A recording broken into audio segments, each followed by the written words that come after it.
बड़ा नहीं आता है किसी बड़े आवाज कैसे बढ़ानी? लाइट तो गई। पंच परमेश्वरी भगवान महिलाएं पीछे बैठी थोड़ी सी आगे आ जाए ताकि पीछे कोई आना चाहे तो बैठ सके। पंच परमेश्वरी भगवान की हम अपन मंगलाचरण करेंगे।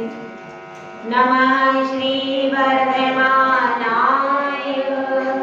निर्दूतकलिलात्मने सालोकानां त्रिलोकानां यद्विद्यादर्पणायते यद्विद्यादर्पणायते।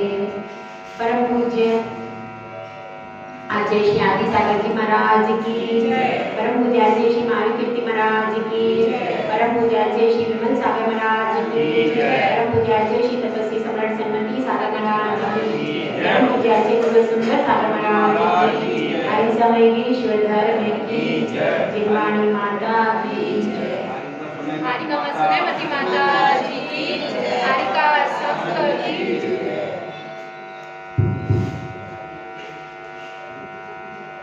हम सब यहाँ आचार्य समंतभद्र स्वामी व्रत रत्न कलंक श्रावकाचार का स्वाध्याय कर रहे हैं। अपनी बात कल किस पर चली थी? अरहंत प्रभु की वाणी कैसे खिलती है, इस विषय पर अपनी बात चली थी। अब उसके एक कदम आगे चलना है। एक कदम आगे मतलब क्या कि अब जब वाणी खिलती है तो उसको क्या कहते हैं भाई? क्या कहते हैं? जो अरहंत प्रभु की वाणी को क्या कहते हैं भाई? बताओ। क्या कहते हैं? दिव्य ध्वनि। और भी एक नाम है, क्या कहते हैं उसको? अनंत भगवान की वाणी को क्या कहते हैं? सबको पता है बोला? जो आपका चित परिचित शब्द दिन भर में 50 बार बोलते हैं, दिन भर में बोलते 50 बार।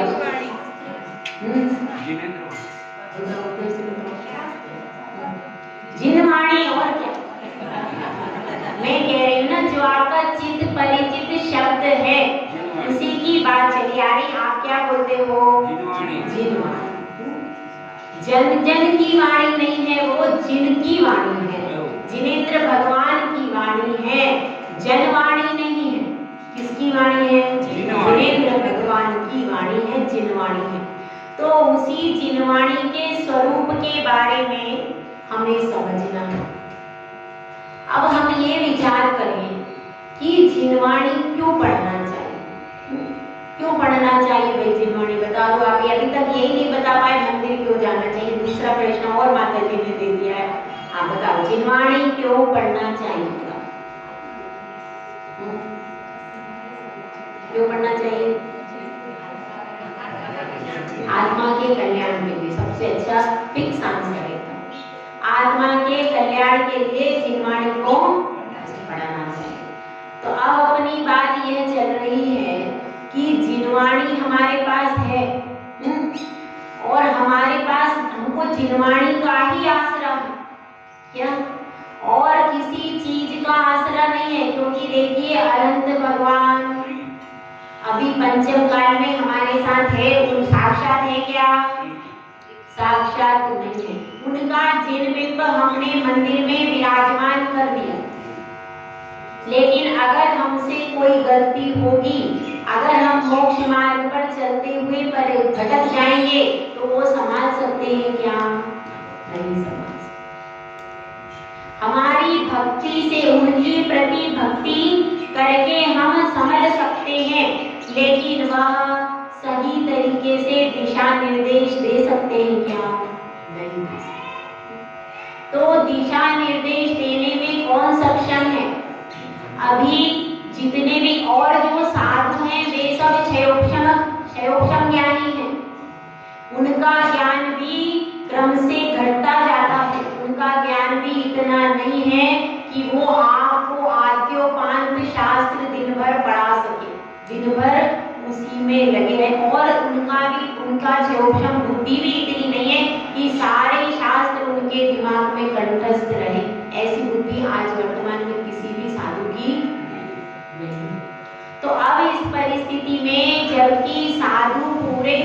द्वादशांग को अपने मस्तिष्क में भरकर रख नहीं सकते। तो फिर क्या है? तो फिर किसका आसरा है, किसका सहारा है? जिनवाणी का ही सहारा है। और जितने भी साधु हैं वे भी ज्ञान कहाँ से प्राप्त करते हैं? जिनवाणी के माध्यम से ही ज्ञान प्राप्त करते हैं। और इन्हीं के द्वारा उनको भी पता चलता है कि 28 मूल गुणों का पालन कैसे करना है, 36 मूल गुणों का पालन कैसे करना है, अनंत भगवान का स्वरूप कैसा होता है, यह सब किससे पता चलता है? जिनवाणी के द्वारा पता चलता है। इसीलिए डीपी कौशिक थे, उनका एक भजन है, अभी तो वो चले गए स्वर्ग में। कौन सा भजन? हमको अपना आसरा दो वाणी माँ, जिनवाणी माँ। हम अगर किसी की शरण में जाना चाहते हैं तो किसकी शरण में जाना चाहते हैं? केवली प्रणीत धर्म कहाँ है? इसी जिन गंगा में, जिनवाणी में केवली प्रणीत धर्म का स्वरूप बताया गया। और नवकाल मंत्र में क्या कहते हैं? केवली प्रणतम धम्मम शरणम गच्छामि। तो केवली प्रणीत धर्म का स्वरूप कहाँ से मिलेगा हमें? जिनवाणी के माध्यम से ही हमको केवली प्रणीत धर्म का स्वरूप मिलेगा। यदि आज जिनवाणी नहीं होती तो क्या होगा? तो साधु भी मोक्ष मार्ग पर नहीं चल पाते और श्रावक तो बिल्कुल चल ही नहीं पाते। श्रावक भी मोक्ष मार्ग पर नहीं चल पाते, साधु भी मोक्ष मार्ग पर नहीं चल पाते। तो उपकार है किसका? जिनेंद्र भगवान की वाणी का ही उपकार है कि आज वह उपलब्ध है। उसके आधार से हमको पता चलता है कि हेय और उपादेय क्या है, कैसे हमको त्याग करना है, किसका त्याग करना है, क्या ग्रहण करना है, क्या नहीं ग्रहण करना है, ये सब कौन सिखाता है? जिनवाणी सिखाती है। तो जिनवाणी ये सब सिखाती है, लेकिन जिनवाणी कैसी है? कठिन शब्दों में लिपिबद्ध है, क्योंकि उस समय संस्कृत और प्राकृत भाषा चलती थी। जिस समय जिनवाणी लिखी गई, आचार्य श्री वीरसेन स्वामी ने, आचार्य पुष्पदंत भूतबली आदि ने जो रचना की वो किसमें की? प्राकृत और संस्कृत में। क्योंकि उस समय वही भाषा चलती थी, संस्कृत चलती थी, प्राकृत चलती थी। हिंदी तो बहुत बाद में आई, हिंदी बाद में आई है, लेकिन पहले लोग संस्कृत प्राकृत ही बोलते थे। तो जो उस समय भाषा थी, इसी के कारण उसी भाषा में शास्त्रों की रचना हुई। पहले अंग्रेजी तो थी ही नहीं, यही दो भाषाएं थी जिनमें लोक व्यवहार चलता था। संस्कृत और प्राकृत में ही सारा लोक व्यवहार चलता था और कोई भाषा बोली ही नहीं जाती। इसलिए वो अब क्या हो गया? अब संस्कृत और प्राकृत आप लोग जानते ही नहीं है, अब हिंदी बोली जाने लगी। इसलिए उन शास्त्रों का अर्थ हमें समझ में नहीं आता। पहले के लोग वही भाषा बोलते थे तो उनको तुरंत अर्थ समझ में आ जाता था। अब चूंकि भाषा का अंतर आ गया और जो हमारे नौनिहाल है, जो हमारे बाल गोपाल है, वो तो हिंदी भी नहीं जानते, वो तो सीधी अंग्रेजी जानते। तो आपको हिंदी आती है, उनको अंग्रेजी आती है। समस्या इसलिए आ रही है, इसलिए साधुओं को बीच में मीडिएटर होना पड़ रहा है। क्यों?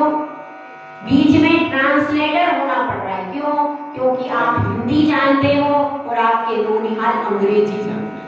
इस भाषा से कोई परिचय संस्कृत और प्राकृत से है नहीं, और मूल आगम जितना भी है वह संस्कृत और प्राकृत में ही है। और मूल आगम से जुड़ करके ही हम जिनवाणी का वास्तविक रसपान कर सकते, क्योंकि जिस व्यक्ति ने जड़ों को सिंचन नहीं किया है, जिस व्यक्ति ने जड़ों में पानी नहीं डाला है, वह कभी मीठे फल पेड़ से खा सबसे पहले आपको जड़ को सींचना पड़ता है। जड़ के सिंचन के बाद ही वृक्ष फलीभूत होगा। इसीलिए पढ़ना है आपको तो क्या पढ़ना चाहिए? मूल आगम पहले पढ़ना चाहिए। तो इसीलिए आचार्य परमेष्ठी आपको मूल आगम से जोड़ रहे हैं। यहाँ पर जितना भी वक्तव्य चल रहा है वह किसका है भाई? वह सारा वक्तव्य मूल आगम का है। मूल आगम जो कि आचार्य समंतभद्र स्वामी ने जो श्रावकाचार लिखा, यह किससे प्रेरणा लेकर के लिखा है? मूल आगम की प्रेरणा से ही सारा लिखा गया है।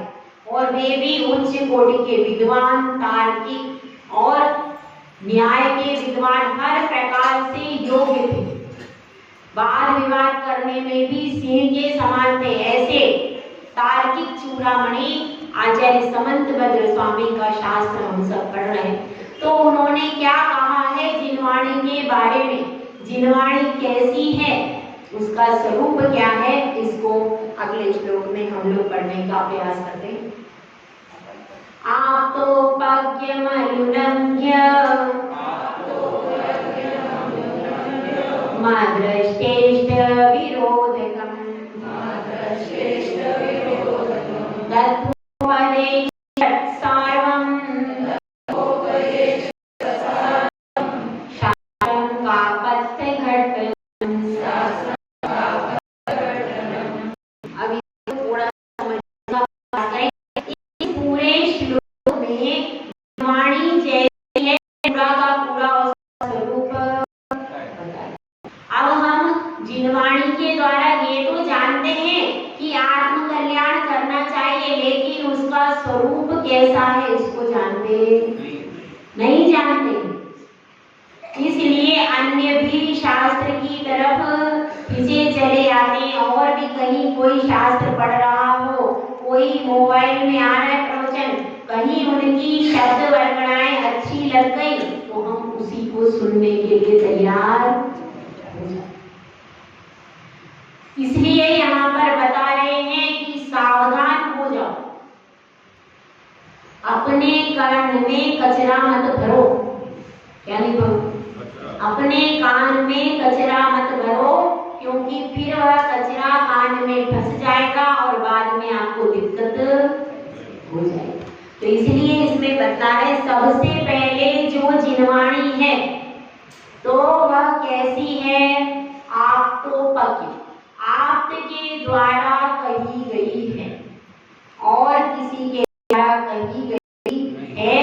तो जिनवाणी सुनने योग्य, इस चीज को समझ लेना। के द्वारा कहा गया है, आप्त के द्वारा कहा गया है और अनुलंघ्य है। अनुलंघ्य का अर्थ क्या है बेटे? का उल्लंघन करने में समर्थ। अब जैसे हम यहाँ बैठे हैं और हम कोई बात कहते हैं तो आप तुरंत उस बात को काट सकते हो कि नहीं? काट सकते हो। आजकल ऐसा नहीं रहा है कि साधु जो कहते हैं श्रावक उनकी बात को नहीं काटे। तो अगर हम कोई बात कह रहे हैं और आपको वो बात नहीं जमी तो आप क्या कर सकते हो? उसको काट सकते हो, ठीक है। लेकिन जिनागम का एक भी शब्द ऐसा नहीं है जिसको आप काट। सारा जिनागम ऐसा है कि जिसके एक शब्द एक अक्षर को भी अपन काट वह पूरा का, और उसका किसी प्रकार से वाद विवाद भी किया जाए तो निष्कर्ष क्या निकलता है कि ये शब्द विजयी होते हैं। ये शब्द कभी भी किसी भी प्रकार के वाद विवाद में उल्लंघन किए नहीं जाते। इसलिए क्या कहा है? आप्त के द्वारा कहा गया है। अनुलंघनीय, अनुलंघनीय शब्द है ना, मतलब उसका उल्लंघन नहीं किया जा सकता। ऐसी होती है जिनवाणी। जिन शब्दों को काट दिया जाए, कोई भी उसका प्रतिवाद कर दे, ऐसे शब्द जिनवाणी के नहीं होते। तो कैसे शब्द होते हैं? जैसे कि प्रत्यक्ष और अनुमान दो प्रकार की चीजें होती हैं। समझ में आ रही बात? प्रत्यक्ष और अनुमान दो प्रकार से जिनवाणी या जिनवाणी सर्वमान्य होती है। एक तो निर्ग्रंथ मुनि ही मोक्ष को प्राप्त करते हैं। अब ये कथन कैसा है? अनुलंघ लिए है, 3 काल में कोई भी निर्ग्रंथ मुनि बने मोक्ष में जा सकता है क्या भाई? इधर से बताओ, इधर से कोई स्त्रियां क्या कह रही है? नहीं जा सकता। ये बात कैसी है? इसका उल्लंघन कोई भी कर, अगर मोक्ष में जाएंगे तो कैसे जाएंगे? निर्ग्रंथ मुनि बन करके ही मोक्ष में जाएंगे। और देखिए प्रत्यक्ष से कैसे काटा जा सकता है। जैसे कि मैं यहाँ आपके सामने बैठी हूँ, ठीक है? अब आपसे कोई कहेगा आकर के कि आरिका माता जी अपने कक्ष में, आप मान लोगे क्या? जवाब दो। आरिका माता जी अपने कक्ष में, ऐसा आप मान लोगे? क्यों? क्योंकि प्रत्यक्ष में दिखाई दे रहा है कि वे प्रवचन सभा में विद्यमान, तो अपनी आंखों से हम देख रहे, प्रत्यक्ष ही देख रहे हैं कि सामने विद्यमान है, तो हम किसी के कहने से ये मानेंगे नहीं मानेंगे। आप वो क्या कहोगे उनको कि देखो आप सामने देखो, माता जी सामने। तो ये होता है प्रत्यक्ष से बाधित। प्रत्यक्ष से भी बाधित, तो अपना आगम जो है वो प्रत्यक्ष से भी बाधित, प्रत्यक्ष है, सामने है, और अनुमान से भी बाधित नहीं होता। दोनों प्रकार से बाधित नहीं होता। अब अनुमान कैसे लगाया जाता है? जैसे यहाँ पर कोई बेटा बैठा, क्या बेटा? छोटा बच्चा, तो आप ये अनुमान लगा सकते हो कि इसके कोई माता पिता हैं। क्या लगाओगे? ये कहने की जरूरत है? उस बच्चे को देख करके आप समझ जाओगे इसके कोई माता पिता जरूर होंगे। अभी नहीं है तो पहले रहे होंगे और वर्तमान काल में भी रहे होंगे। बिना माता पिता के कुल गौरव उत्पन्न हो सकता है? नहीं हो सकता। माता पिता उसमें अभी वर्तमान में माता पिता दिख रहे क्या? सिर्फ वो बच्चा छोटा दिख रहा है, और उसकी माता आई है कि नहीं आई आपको पता, लेकिन आपने उस बच्चे को देखकर अनुमान लगा लिया कि इसके कोई माता पिता अवश्य होंगे, या तो यहाँ होंगे या कहीं ना कहीं होंगे। और वर्तमान में यदि माता पिता इस दुनिया में नहीं भी है तो भी कभी ना कभी रहे होंगे जिनके निमित्त से इसका जन्म, ठीक है? इस बात में तो आपने अनुमान के द्वारा जाना। सामने तो आपको बच्चा ही दिख रहा है, उसके माँ बाप दिख रहे हैं क्या? तो भी आपने अनुमान क्या लगा लिया कि इसके माता पिता अवश्य होंगे। तो इस तरह से अनुमान के द्वारा भी हम वस्तु का ज्ञान कर सकते हैं। तो वह भी अनुमान कैसा होता है कि उल्लंघन नहीं किया जा सकता। ऐसे जिनवाणी, ये लौकिक दृष्टांत के माध्यम से आपको समझाने का प्रयास किया है कि जिनवाणी में ऐसी कई चीजें हैं जिनको हम अनुमान भी कर सकते हैं और प्रत्यक्ष के द्वारा भी जान सकते हैं, लेकिन उनका उल्लंघन कोई भी कर नहीं सकता। तो अब क्या हो गया? आप तो पज्ञ मनोलंघ्य मां दृष्टेष्ट विरोध का, और उसका कभी भी विरोध नहीं हो सकता। ऐसी जिनवाणी है कि उसमें जो कहा गया है उसका कभी भी विरोध हो नहीं सकता। और क्या है? क्या है?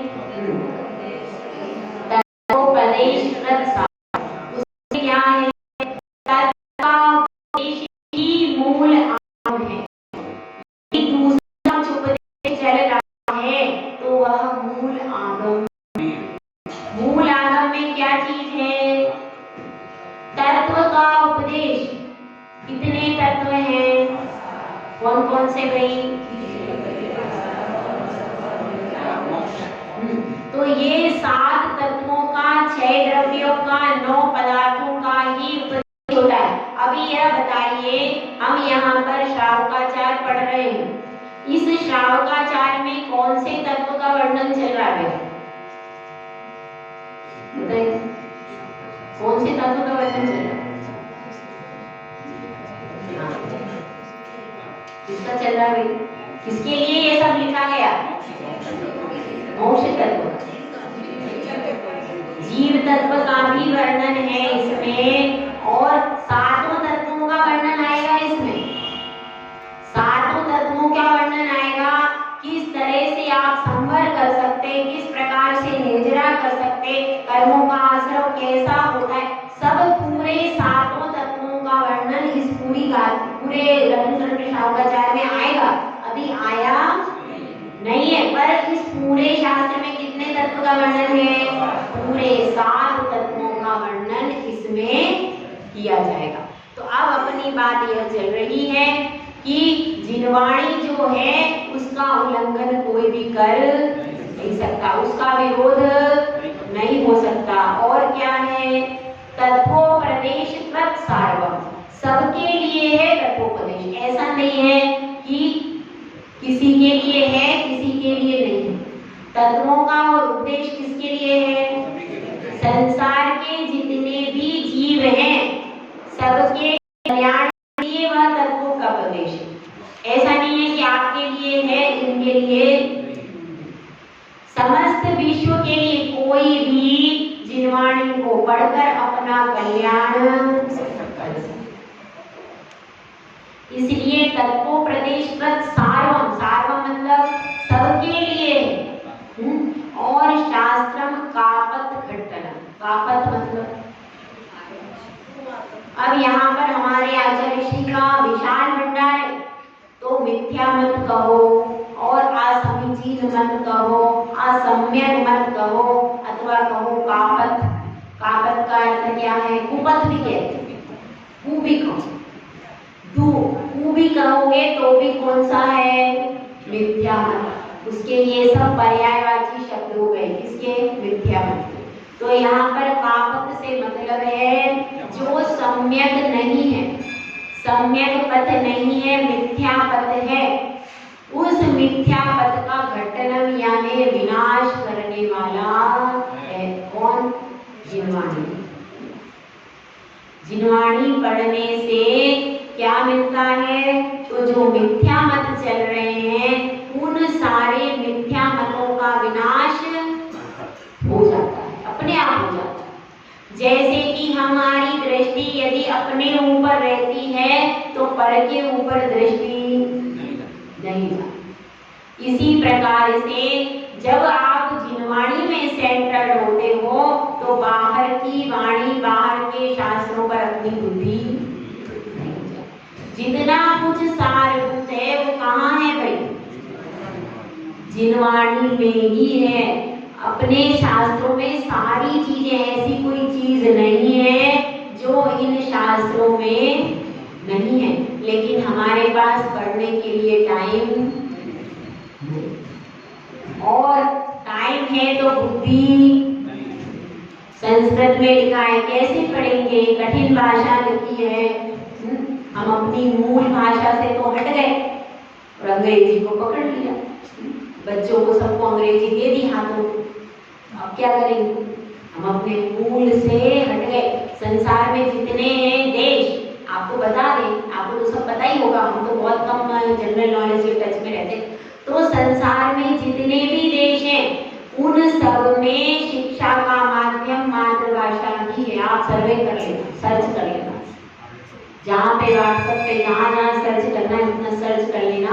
जितने भी देश हैं उनमें मातृभाषा में ही पठन पाठन किया जाता है।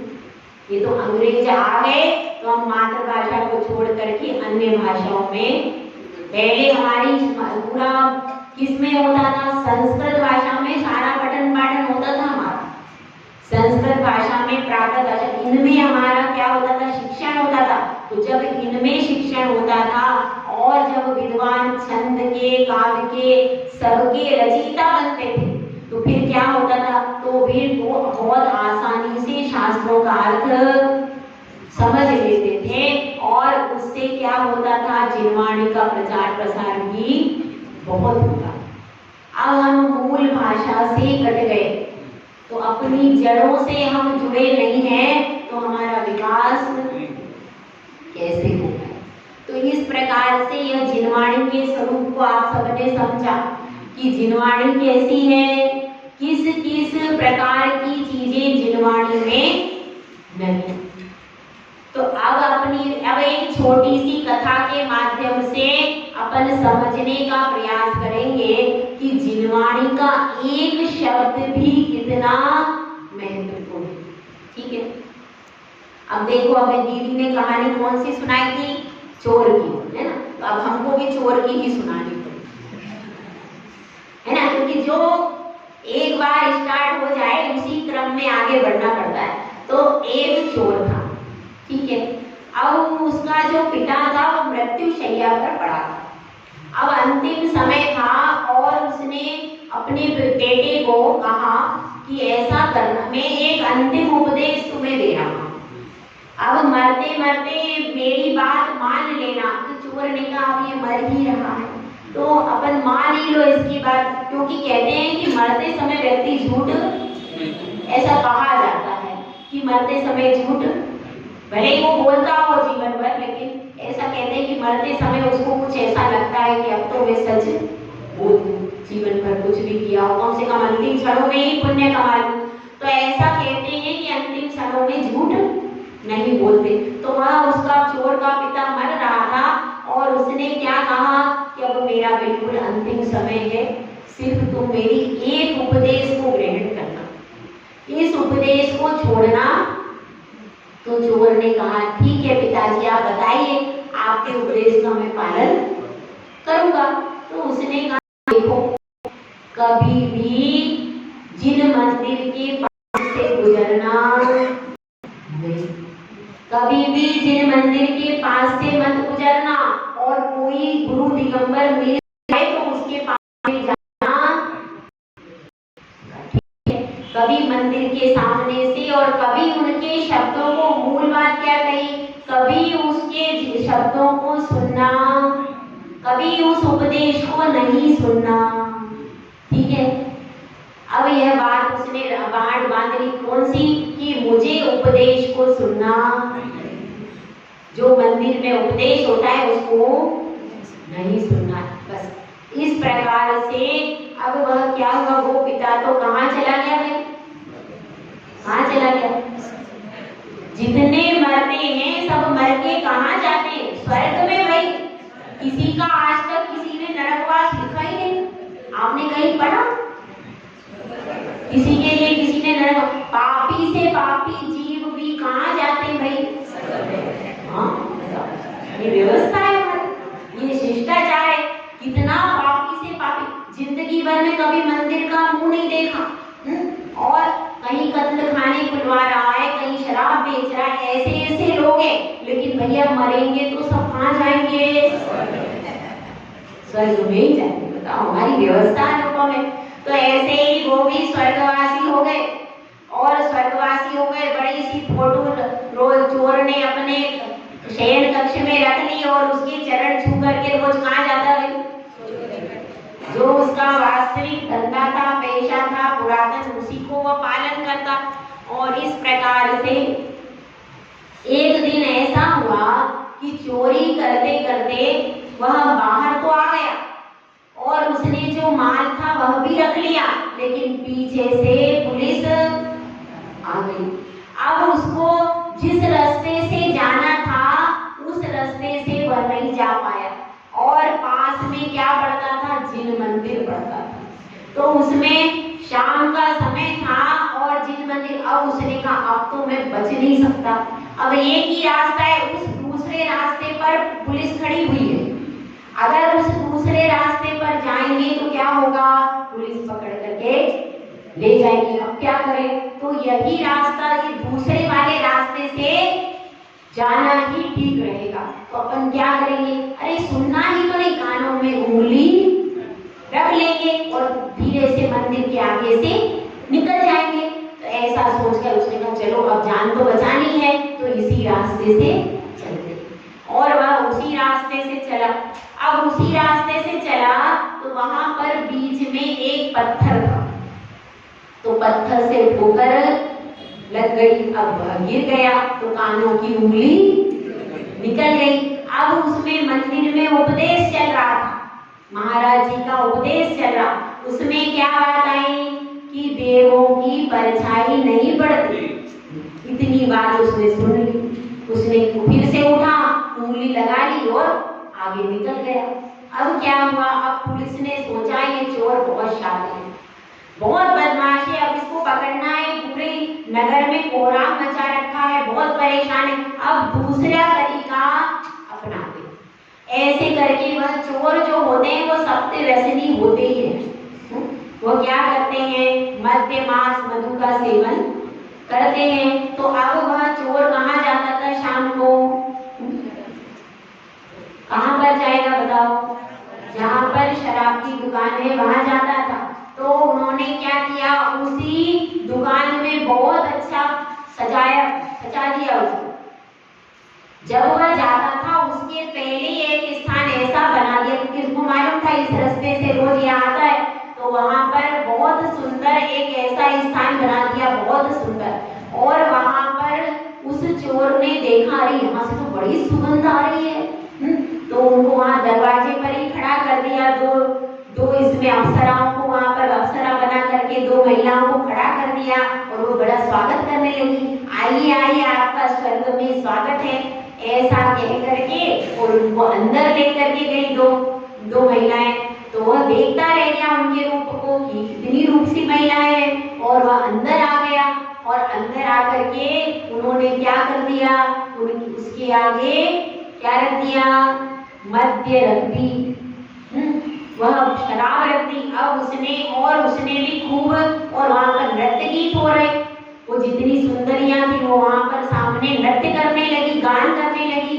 तो वह पूछता है कि मैं कहाँ आ गया, तो कहना आपने बहुत पुण्य किया, इसलिए आप स्वर्ग में आ गए हैं, ये सब अप्सराएं हैं और ये सब आपकी सेवा करेंगी।